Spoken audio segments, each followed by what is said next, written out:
우리 이 시간 함께 인사하면 좋겠습니다. 양옆에 계신 성도님들에게요. 사랑하는 성도님, 오늘 성령 하나님께서 우리 성도님을 축복하라 하십니다. 라고 이렇게 한번 인사하겠습니다.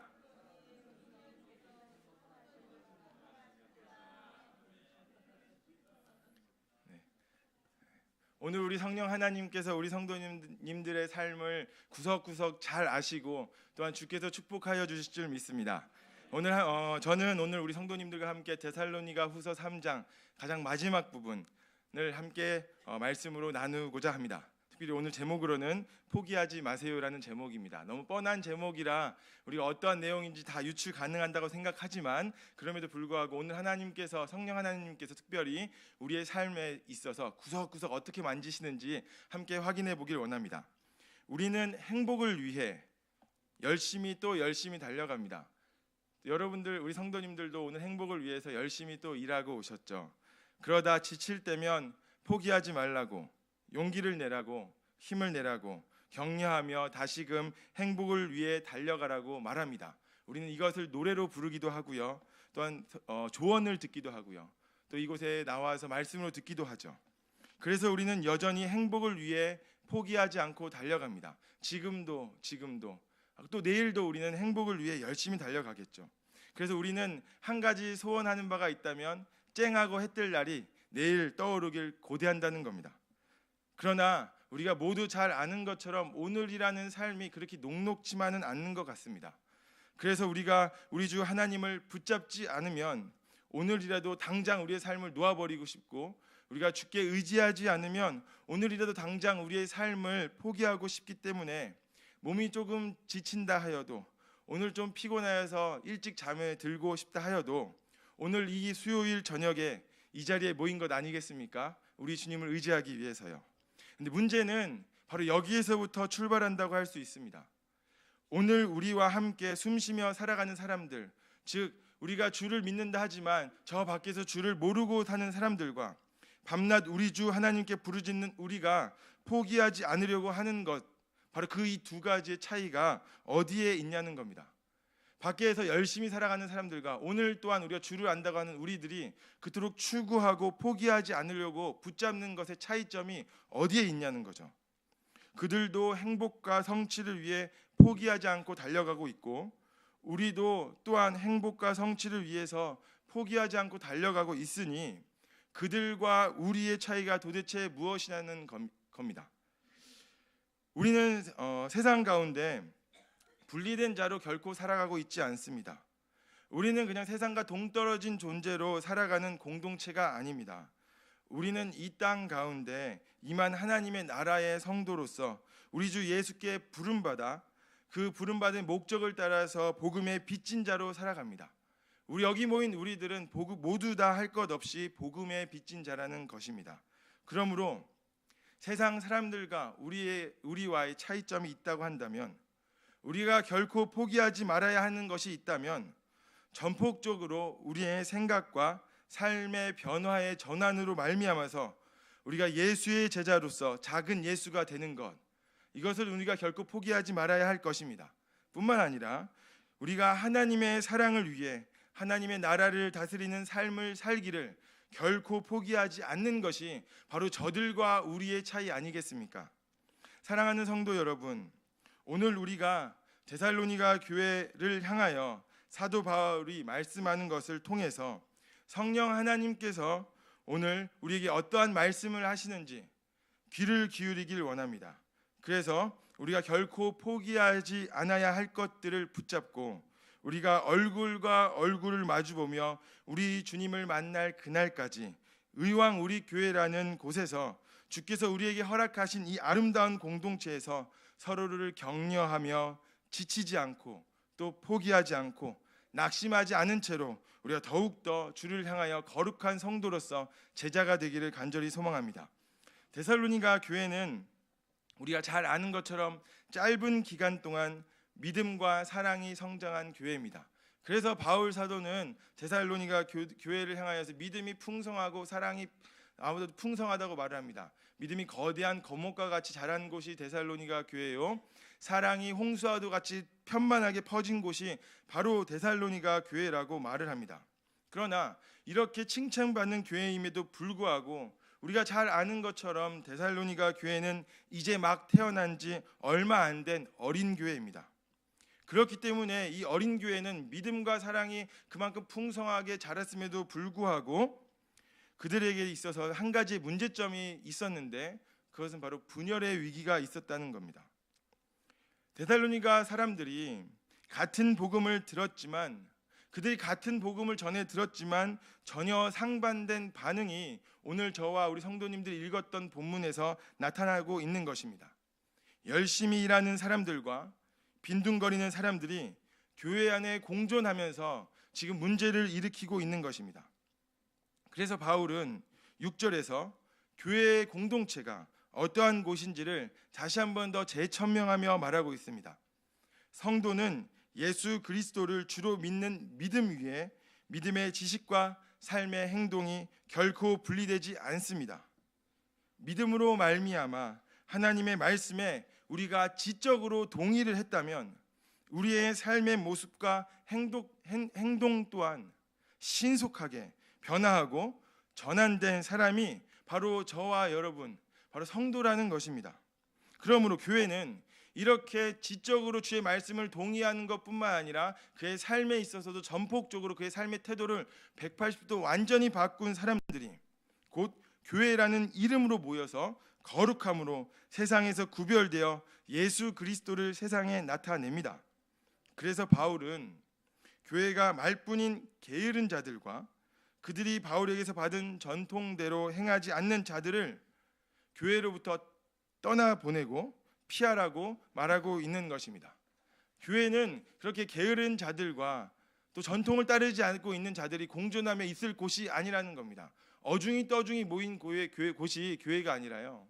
이미 교회에 발을 디디고 주의 복음을 입술로 시인하며 믿음으로 전폭적으로 따르고 있다면 삶 또한도 180도 바뀌어야 한다는 것이 성도요, 그러한 곳이 바로 교회이기 때문에 조금이라도 그들의 말에 있어서 그들의 고백에 있어서 차이가 있고 특별히 게으르게 행동하고 있고 분열을 조장하고 있다면 그들을 교회로부터 떠나게 하고 교회는 그들로부터 피하라고 말하고 있는 것입니다. 그런데 오늘 우리는 어떻습니까? 저희 선생님은 종종 이렇게 수업 시간에 말씀하십니다. 예수 믿기 전에 사기꾼이었던 사람이 이제는 예수를 믿고 나니 예수 믿는 사기꾼이 되었다. 이것이 오늘 우리가 처한 우리의 교회의 모습은 아닌지 한번 곰곰이 고민해 보길 원합니다. 우리는 예수님을 믿습니다라고 말은 하고 있고 지적으로 많은 것을 들었고 배웠고 깨달았고 또 동의하여서 아멘이라고 크게 외치지만 우리가 뒤돌아서서 우리의 집에 있는 현관문을 열고 집에 들어가는 때에 혹시 우리의 모습은 그 아멘의 목소리와는 다르게 여전히 예수 믿는 사기꾼의 모습은 아닌지 우리가 한번 주의 말씀 앞에서 곰곰이 고민해보고 혹 그러하다면 회개하는 오늘 하루가 되기를 간절히 소망합니다. 교회는 바로 교회를 다니는 사기꾼들이 모이는 집단이 아닙니다. 교회는 주의 말씀 앞에서 가슴을 치는 곳입니다. 가슴을 치고 참회하고 자신의 삶의 모습을 뜨뜻미지근하게 바꾸는 것이 아니라 자신의 삶의 모습을 주의 이 말씀 앞에서 신속하게 정리하고 삶을 전폭적으로 전환하는 성도들의 모임이 교회입니다. 바라건대 의왕 우리 교회가 이러한 교회가 되기를 간절히 소망합니다. 예수를 알기 전에 우리가 혹 술을 마셨다면 이젠 예수를 알기에 마시지 말라는 말이 어디 있느냐며 성경을 후벼파며 살펴보는 것이 아니라 이유 여하를 막론하고 술을 마시지 않는 겁니다. 왜요? 우리는 예수를 믿기 때문이에요. 이전에 우리가 예수를 알기 전에 담배를 폈다면 이 또한 이제 예수를 우리가 알기 때문에 딱 잘라서 안 피는 것입니다. 그러나 우리는 모두 잘 압니다. 이러한 것이 어떻게 한순간에 될 수 있겠습니까? 어떻게 그리 말처럼 이 모든 것들이 쉽게 될 수 있겠습니까? 어렵습니다. 그렇기 때문에 힘들기 때문에 포기하고 싶어지는 것은 당연한 것입니다. 그러나 오늘 성령님이 동일하게 초대교회도 역사하셨고 이미 우리의 믿음의 선배들에게 역사하신 성령님이 동일하게 오늘 우리 가운데 거하신다면 아마도 이렇게 말씀하실 것 같습니다. 잘라내지 못한 것, 버려야 하는데 버리지 못하는 것, 결코 포기하지 말고 잘라내 버려라. 지치지 말아라.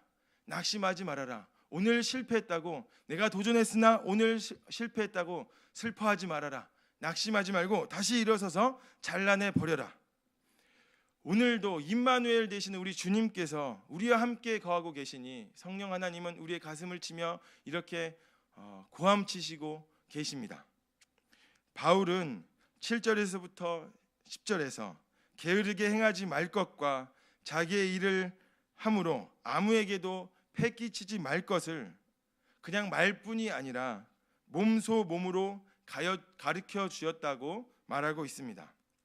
특별히 애써 주야로 일함으로 바울은 자신이 스스로 억척스럽게 일하였고 고되게 일하였고 마치 이것은 전투에 나가는 장면처럼 분투하며 일함으로 데살로니가 교회 성도들에게 그들이 피부에 와닿도록 시청각 교육을 하였습니다.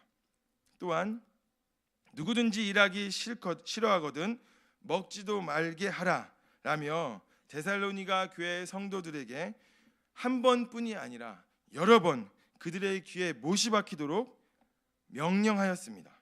계속해서 틈만 나면 기회가 주어진 대로 데살로니가 교회 성도들을 향하여 명령하였습니다. 그런데 오늘 지금 바울에게 들려지는 소리는 그가 그렇게 시청각 교육을 하였고 계속해서 반복하여 이야기했음에도 불구하고 이 데살로니가 교회에는 게으르게 행하여 도무지 일하지 아니하고 일만 만들기만 하는 자들이 있다는 소식이 들려왔습니다. 자신의 일에 전념하지 않고 다른 사람의 일에 관심을 많이 쏟는 자들이 교회 안에 우후죽순 일어났다는 것입니다. 저희 학창 시절을 돌이켜 보면 꼭 다른 사람 일에 참견하던 친구들이 있었습니다. 가만 그들을 보면 자신이 해야 하는 일들은 제대로 하지 못한 채 꼭 이래라 저래라 마치 선생님처럼 참견하는 것입니다.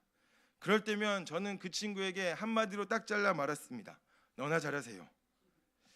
지금도 그런 생각이 종종 납니다. 근데 아마도 바울은 지금 이렇게 게으르게 있으면서 남의 일에 참견만 하는 자들을 향하여서 너나 잘하세요라고 말하는 것 같습니다.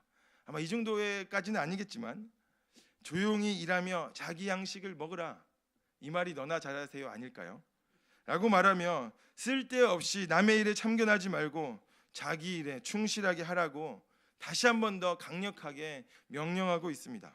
그리고 바울은 이제 너희는 이라고 강조를 하면서요, 선을 행하다가 낙심하지 말라라고 강조하고 또 강조하며 말하고 있습니다.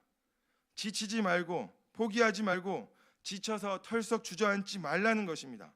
바울은 데살로니가 교회를 향하여 마지막 이제 데살로니가 후서를 쓰면서 마지막 권면을 하면서 그리스도인으로 이 땅의 삶을 살 때 선을 행하는데 결코 포기하지 말고 지치지 말라고 말합니다. 혹 선을 행하다가 너무나도 힘이 들어서 털썩 주저앉았을 때에도 다시금 일어서라고 말하고 있는 것입니다. 누구와 대조해서냐면요, 일만 만드는 자들, 게으르게 하나님의 말씀을 듣고 안다고 하면서도 마땅히 자신이 해야 될 일은 하지 않은 채 교회 안에서 이래라 저래라 참견만 하는 자들과는 대조적으로 오늘 주의 말씀에 굳건히 서 있는 성도들을 향하여 너희는 이라고 강조하며 오늘 혹 선을 행하다가, 다시 말하면 주의 말씀을 순종하기 따르기까지 열심으로 전심전력하며 달려가면서 너무나도 힘들어서 오늘의 삶이 털썩 주저앉고 싶을지라도 너희는 일어서서 지치지 말고 낙심하지 말라고 말하고 있는 것입니다. 우리는 예수를 믿음으로 구원을 받습니다. 네, 맞습니다. 이제 우리는 이 믿음으로 말미암아 하나님의 백성이 되었습니다. 우리는 이미 예수 그리스도께서, 우리 주 예수 그리스도께서 십자가에서 승리하셨기 때문에 우리 또한 죽음으로부터 승리할 것입니다. 우리는 이제는 참 자유할 것이고 이기는 삶을 살 것입니다. 맞습니다. 그리고 또한 우리는 우리 주님께서 다시 오시는 날 영원히 우리 주와 함께 왕노릇하며 살 것입니다. 오늘의 우리의 삶이 어떠하든지 상관없이요, 오늘 내가 주의 말씀을 따라 순종하며 사는 것이 너무나도 비참할 정도로 힘든 것과는 상관없이요, 마침내 우리가 주님이 오시는 그날, 우리가 주님을 얼굴과 얼굴을 맞대 바라보는 그날, 우리의 오늘의 모습과는 전혀 상관없이 오늘 우리는 주와 함께 왕노릇하며 살 것입니다. 맞습니다. 그렇습니다. 그러나 오늘 우리는 지금 여기에 서 있습니다. 장차 임할 하나님의 나라에 서 있는 것이 아니라요, 지금 오늘 이 땅에 발을 디디며 살고 있다는 것이죠. 그래서 한 목사님은 이렇게 이것을 표현하였습니다. 이 세상에서 신앙의 삶을 산다는 것은 이미 얻은 것을 지키는 삶이다. 우리는 이미 승리하였기 때문에요, 이미 이겼기 때문에요, 그냥 다시금 이기기 위해서 발버둥치는 존재가 아니라요, 우린 이미 승리를 확보하였기 때문에 이제는 이 땅에 살아갈 때 이 승리를 지키는 삶을 사는 것이다 라고 말했습니다. 이미 얻은 구원의 은혜를 지키는 삶에서 가장 중요한 것은 바로 낙심하지 않는 것입니다. 지치지 않는 것입니다. 포기하지 않는 것입니다. 무엇이에요? 이미 우리가 승리를 얻었기 때문이에요. 이미 우리가 구원으로 말미암아서 주와 함께 왕노릇할 하나님의 나라를 소유하였기 때문에 지치지 말라는 것입니다. 그런데 문제는 사단이 바로 이 점을 노린다는 것이죠. 이미 얻은 것을 빼앗는 것이 사단의 주요 전략입니다. 그래서 우리가 낙심될 때, 우리가 포기하고 싶어질 때, 우리가 주저앉고 싶어질 때 사단은 교묘하게 우리 가운데 찾아와서 우리에게 말을 합니다. 그리고 우리를 한없이 낙담하게 만들고요, 털썩 주저앉은 그 자리에서 일어서지 못하게 만듭니다. 이미 얻은 우리의 승리를 뺏어갈 수 없기 때문에 승리를 누리며 살아갈 우리들에게 그 승리에 누릴 삶을 빼앗아 간다는 거죠. 어떻게 하냐면 낙심된 우리 마음 가운데 비집고 들어와서 거듭되게 낙심되게 만드는 방법으로 말이죠. 그래서 성령 하나님께서는 오늘 저와 우리 성도님들에게 믿음의 사람으로서 지치지 말고 포기하지 말고 낙심하지 말라고 말합니다. 오늘 우리는 이 13절에 있는 말씀을 굳건히 붙잡아야 할 것입니다. 그렇다면 이 13절에 있는 말씀을 굳건히 붙잡는데 한 가지 의문점이 있습니다. 그것은 바로 선을 행하는 것이 무엇이냐는 것입니다. 그렇습니다. 우리 낙심하지 않는다는 것이 무엇인지 알겠습니다. 그렇다면 선을 행하긴 행해야겠는데 우리가 행해야 할 선이 도대체 무엇이냐는 거죠. 도덕적으로 윤리적으로 뛰어난 삶을 살라는 것입니까? 그렇다면 밖에 있는 사람들과 별로 다른 게 없죠. 그렇다면 오늘 말씀에서 우리가 선을 행하며 살아야 되는 것이 무엇인지 우리가 더욱더 집중해서 봐야 할 것입니다. 먼저는 말씀의 완전한 헌신에 지치지 말고 포기하지 말라는 것입니다. 오늘 우리는 이 말씀을 통해서 바울 사도의 두 가지 대조점을 볼 수 있습니다. 바로 그 대조점은 바울 사도가 예수님의 권위를 힘입어서 예수님의 말씀으로 데살로니가 교회 성도들에게 말씀하였을 때 그 말씀을 아멘으로 순종하고 있느냐, 아니면 불순종하고 있느냐. 불순종하고 있는 자들은 바로 바울 사도가 예수님의 이름에 권위에 힘입어서 말하는 그 말씀을 듣지 않고 있는 것입니다. 오늘날 우리로 말하면 오늘 이 하나님의 말씀에 듣기는 듣지만 내가 동의할 부분은 동의하고 싶지 않은 부분은, 내가 살아가는 내 삶의 이야기의 해석 방법으로는 이 말씀을 동의할 수 없다고 여겨질 때에는 순종하지 않는 것입니다. 그러나 나의 경험이라는 영역 가운데, 나의 해석이라는 영역 가운데 동일하게 오늘 선포되는 말씀과 이해가 되어지면, 받아들일 수 있으면 그때서야 아멘이라고 하지만 내 삶의 이야기와 전혀 동떨어진 이야기라고 한다면 받아들이지 않는다는 거죠. 바로 데살로니가의 어떤 무리들은 바로 불순종함으로 하나님의 이 말씀에 완전한 헌신을 하지 않았고 선을 행하고 있지 못하는 것입니다. 게으르게 행하는 것, 규모 없이 행하는 것, 그래서 놀고 지내는 것, 무질서하게 행하는 것, 이 모두가 주 예수 그리스도의 이름으로 전하여진 말씀에 불순종함으로 드러나는 삶의 모습인 것입니다. 이들이 복음을 듣고 하나님의 말씀을 들었다고 하면서 이렇게 행동하는 것은 어쩌면 주의 날, 곧 재림이 임한다는 확신에 있어서 그랬을 수도 있습니다. 왜냐하면 데살로니가 전서와 후서는 계속해서 보여주고 있는 문제점은 바로 주의 날이라고 하는 재림에 관한 문제였기 때문에 아마도 데살로니가 교회에 있는 성도들, 곧 불순종하는 자들, 하나님의 말씀을 잘 알지만 바울이 말하고 있는 주의 권위 앞에 있는 말씀에 순종하지 않는 이유는 바로 재림이 속히 임한다는 본인들의 생각으로 말미암아서 아마도 바울이 권면하는 오늘 너희의 삶을 성실하게 살라는 말에 귀를 기울이지 않았던 것 같습니다. 또한 생계를 위해서 자신이 직접 일하는 것은 거룩한 하나님의 일이 아니며 세속적인 일이라고 생각하여 일하지 않았을 수도 있습니다. 주를 믿고 복음을 받아보니 예수님 주와 함께 있는 것, 말씀을 읽는 것만 거룩한 일이 되고 주의 전에서 행하는 것만 거룩한 것이 되고 세상 가운데 하는 모든 일들은 더럽고 추악한 것이며 세속적인 것이라 판단할 수 있었다는 것입니다. 그러나 바울 사도를 통해서 계속해서 전해진 우리 주 예수 그리스도의 말씀은 우리에게 주어진 오늘의 삶을 성실하게 또 성실하게 살아가는 것이 바로 저와 여러분들이 살아가야 하는 성도의 삶이며 거룩한 삶을 우리의 삶의 터전에서 살아내야 한다는 것입니다. 어쩌면 일하기 싫어하는 사람들에게는 이것이 굉장히 어려운 명령이었을 것입니다.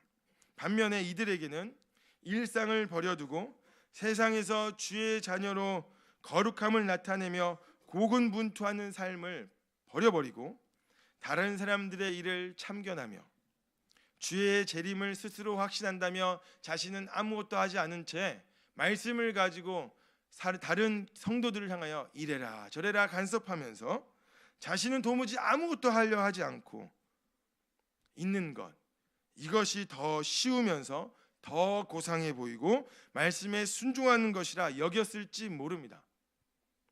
우리도 그렇습니다. 직장과 가정과 우리가 속한 모든 곳에서 성도로서 성실하게 살아가는 것, 매일의 삶을 바울이 그러했던 것처럼 억척스럽게까지 일을 하고 고되게 일하며 분투하는 것은 피하고 싶을 만큼 어렵습니다. 그래서 지금 하는 모든 일들을 다 관두고 교회에만 있으면 좋겠다고 생각합니다. 말씀만 읽으면 좋겠다고 생각합니다. 기도만 하고 있으면 좋겠다고 생각을 합니다.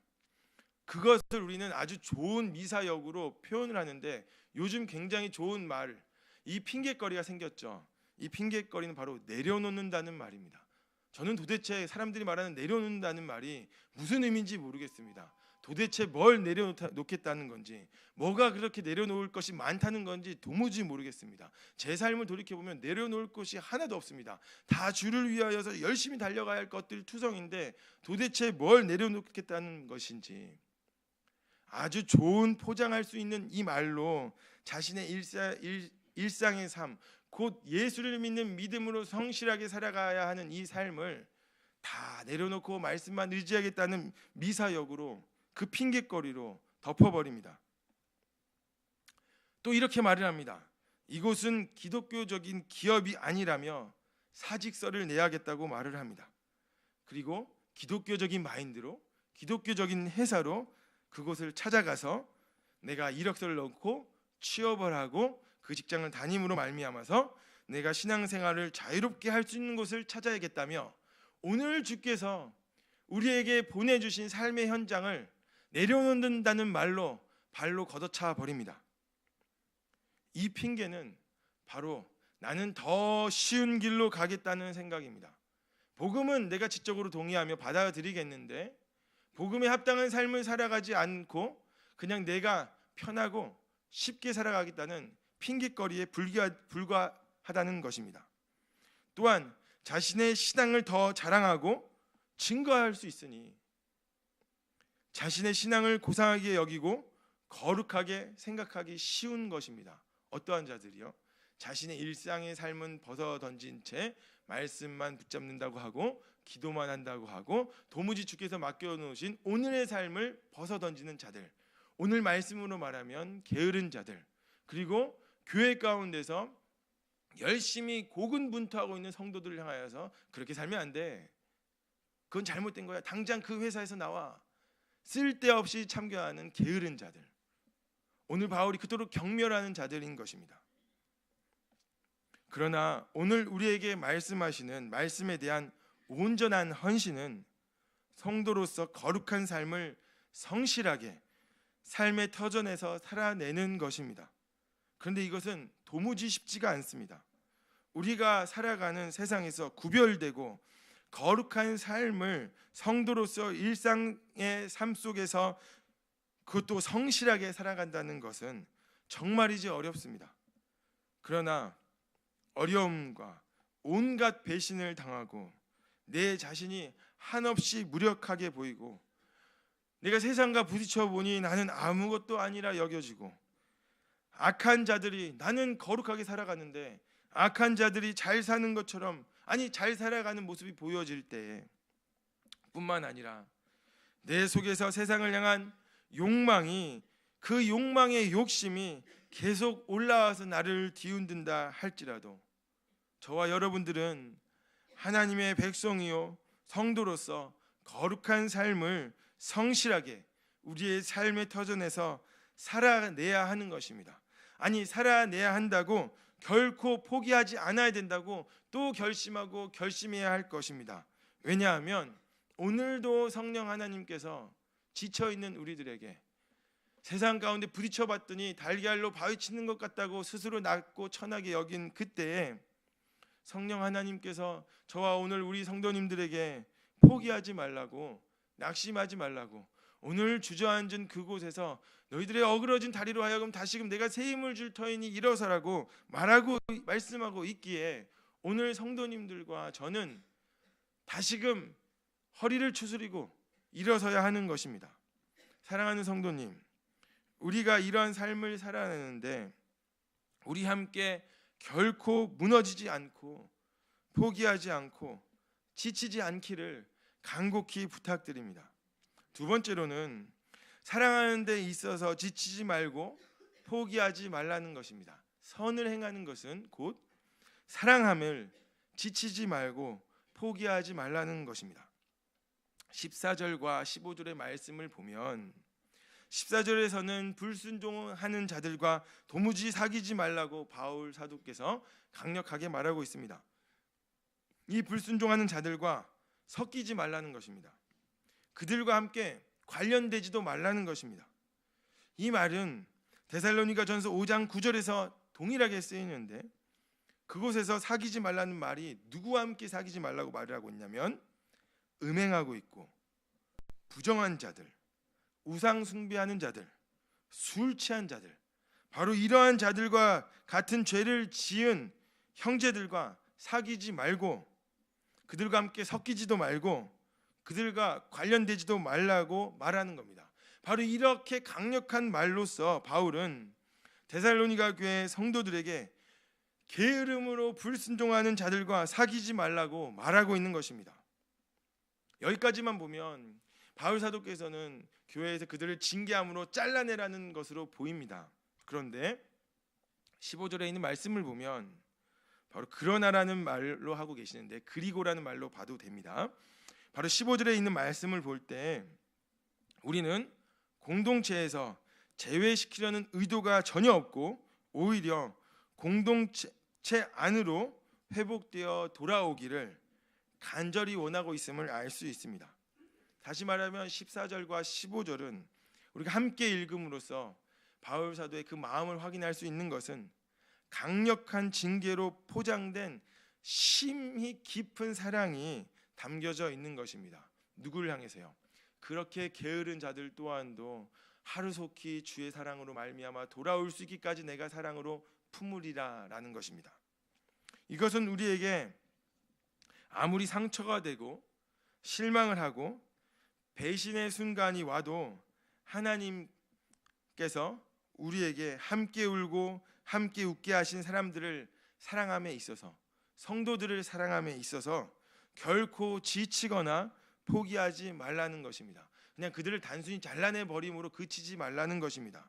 더욱이 포기와 무관심이 되어서는 결탄코 안 된다고 말하고 있는 것입니다. 우리는 하나님으로부터 무한 사랑을 받은 자들입니다. 저와 여러분들은요, 하나님으로부터 그의 분의 무한 자비하심과 무한 사랑을 오늘도 어제도 또 앞으로도 받는 자들입니다. 오늘 우리의 죄악 가운데서도요, 그분의 무한 자비하심과 사랑하심으로 말미암아서 우리는 또 주께 나올 수 있는 자들이죠. 그 사랑의 은혜를 아는 우리는 그렇기 때문에 우리의 성도들, 우리의 친구들, 우리의 이웃들을 사랑하는 데 있어서 결단코 지쳐서는 안 될 것입니다. 제가 상담을 공부하면서요, 한 사람이 스스로 힘을 내서 그 자리를 털고 일어설 때까지, 내담자가 갖고 있는 그 어려움 가운데 완전히 주저앉아 있는 그 상태에서 그가 일어서기까지 어떠한 역할을 해야 되는지, 얼마나 내가 그를 향하여서 상담자가 공감을 해줘야 하는지 물어보았습니다. 그랬더니 공감해 주는 것은 내담자가 스스로 일어설 때까지 얼마가 되었든지, 언제가 되었든지, 혹 그게 일주일이든 1년이든 6년이든 끊임없이 공감해 주므로 그가 스스로 자신의 문제점을 발견하고 툴툴 털고 일어설 힘이 생길 때까지 공감해 주어야 한다고 말하여 주었습니다. 그리고 심지어는 내담자가 상담자에게 와서 거짓말을 한다 하여도 그것을 참으로 진실이라고 여기면서 상담자는 공감해 주어야 한다고 가르쳐 주셨습니다. 바로 그때 내담자 스스로가 드디어 일어설 힘이 생겼을 때, 다시 말하면 오늘 말씀대로 한다면 그리스도의 충만한 사랑으로 스스로 일어설 힘이 생길 바로 그때 자신이 거짓말했음을 깨닫고 돌아와 회개하는 것이고, 자신이 일어설 수 있을 만큼 충분한 그리스도의 사랑을 경험하고 깨달았을 때에 자신의 문제를 직면하며 일어설 수 있게 된다는 것입니다. 사랑하는 성도 여러분, 하나님께서 우리를 얼마나 사랑하셨습니까? 주께서 우리를 사랑하심이 얼마나 크십니까? 가장 고귀한 하늘의 보좌에서 이 땅에 가장 비참한 이 땅에 내려오셔서 우리를 대신하여 죽기까지 사랑하신 그 사랑 아닙니까? 사랑하는 성도 여러분, 우리 서로 사랑하기를 결코 포기하지 않고 지치지 않기를 간절히 소망하며 또한 간곡히 부탁드립니다. 우리가 서로 사랑할 수 있기를 의왕우리교회 성도들 가운데 함께 교제하고 함께 주님 나라 걸어가는 데 있어서 혹 내 이웃이 내게 거짓말을 해온다 할지라도, 혹 내게 있어서 비판의 말을 해온다 할지라도, 혹 내게 있어서 내게 손해보는 일을 해온다 할지라도 내가 그를 쳐내 버릴 존재로 여길 것이 아니라, 그래 괜찮아, 누구에게 와서 거짓말을 하겠어, 누구에게 와서 인정받고 싶겠어, 내게 와, 내가 인정해 줄 테니 내가 주께서 나를 사랑해 주신 그 충만한 사랑으로 나 또한 사랑해 줄게 라는 심정으로 그들을 사랑할 수 있기를, 우리 서로 사랑할 수 있기를, 우리 함께 웃을 수 있기를, 우리 함께 울 수 있기를 간절히 부탁드리고 또 부탁드립니다. 어제 제가 청년부 캠퍼스 신방을 하면서 오고 가는 길에 동아일보 어제 일자의 신문을 보게 되었습니다. 그 중에 한 제목이 이러한 제목의 글이 있었습니다. 기사가 있었는데요. 길을 가야만 끝이 난다. 걷지 않으면 빛나는 기적은 없다. 소설가 정유정 씨가 스페인 산티아고 순례길 900km를 걷게 된 이야기를 하는 내용이었습니다. 그 내용은 이렇습니다. 누군가 순례의 그 첫 길 곧 3분의 1을 갈 때에는 육체와의 싸움이라고 말했다. 누군가 그 순례의 길의 또 다른 두 번째 3분의 1은 정신과의 싸움, 그리고 세 번째 3분의 1은 영혼과의 싸움이라고 말했다. 처음에는 몸이 힘들고 그 다음에는 왜 이 길을 가는지 회의가 찾아오고, 스페인 바바리맨을 만났을 때 나의 영혼은 주눅들고, 이렇게 쉼없이 걸어 찾은 노란 화살표가 기적처럼 빛나고 있었다. 모든 길은 가야만 끝이 난다. 그러니 가야 한다. 겁먹지 말고 주눅들지 말고 똑바로 쳐다보며. 대략의 기사의 내용이 이러했습니다. 성도로 부름받아 한 공동체를 이룬 사랑하는 의왕 우리교회 성도 여러분, 우리는 하나님의 나라를 향해 걸어가는 나그네입니다. 우리는 모두가 길동무들입니다. 누가 어디 앞장서 가지고 크고 작음을 뽐내는 자리가 아닙니다. 우리가 여기 함께 모여 있음은 함께 길을 걸어가는 순례자요, 나그네요, 길동무들인 것입니다. 데살로니가 교회 성도들도 그러했고 바울도 그러했으며 우리의 믿음의 선배들도 그러했습니다. 우리는 먼저 간 선배들이 갔던 그 길을 또한 걸어갑니다. 그리고 우리가 가는 그 길은 순례자의 여정과 같이 멈추지 않고 가야 빛나는 하나님의 나라에 거할 수 있는 길입니다. 처음 그 길을 걷는 성도님들이 혹 이 자리에 계신다면 육체의 싸움을 이겨내야 할 것입니다. 그리고 어느 정도 걸어서 중간 정도 걷고 계시는 성도님이 계신다면 문득문득 찾아오는 회의감, 세상이 주는 회의감, 내 마음 가운데서 솟아나는 이 회의감과 싸워서 이겨내야 할 것입니다. 그리고 어느덧 주님의 그 나라에 가는 그 길에 있어서 끝자락에 계신 성도님들이 계신다면 이제는 영혼의 싸움을 이겨내야 할 것입니다. 그러므로 오늘 데살로니가 교회를 향하여 마지막으로 기도한 바울의 기도와 같이, 바로 16절에서 나타나는 이 바울의 기도와 같이 우리가 함께 서로 평강의 주께서 친히 때마다 그리고 일마다 너희에게 평강을 주시고 주께서 너희 모든 사람과 함께 하시기를 원한다고 우리는 함께 성도가 손에 손을 잡고 눈물을 흘리고 뜨거운 가슴으로 포옹하며 기도해야 할 것입니다. 또한 그렇게 기도하기를 원합니다. 뿐만 아니라 우리가 함께 우리 주 예수 그리스도의 은혜 아래 거하기를 간절히 소망합니다. 이제 말씀을 마치려고 합니다. 3.1절이었습니다. 3.1절 날이 특별히 이번에는 토요일이었던 것으로 기억을 하는데요. 3.1절에 부르의 명곡이라는 곡을 제가 우연치 않게 볼 기회가 주어졌는데요. 거기서요 홍경민이 이런 노래를 불렀습니다. 홀로 아리랑이라는 노래를 불렀는데요. 그 노래의 후렴구는 이렇습니다. 아리랑 아리랑 홀로 아리랑, 아리랑 고개를 넘어가 보자. 가다가 힘들면 쉬어가더라도 손잡고 가보자. 같이 가보자. 만만치 않은 세상입니다.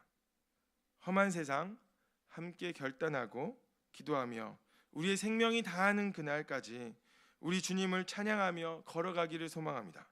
포기하지 않고 걸어서 그 끝에서 우리 주님을 배웁고 그 영광 안에 우리 모두가 빠짐없이 함께 거하기를 소망합니다. 고개 하나를 넘어가고 또 고개 하나를 넘어가고 하나하나 고개를 넘어가는 게 혹 숨이 차고 숨이 턱턱 차올라 어려우면 함께 쉬어가며 손잡고 우리 주 예수 그리스도의 사랑을 채워가고 조금 천천히 우리가 걸어가더라도 이 순종의 길을 포기하지 않으며 걸어갈 수 있는 우리 모든 성도들이 되기를 간절히 소망합니다. 우리 이 시간에 함께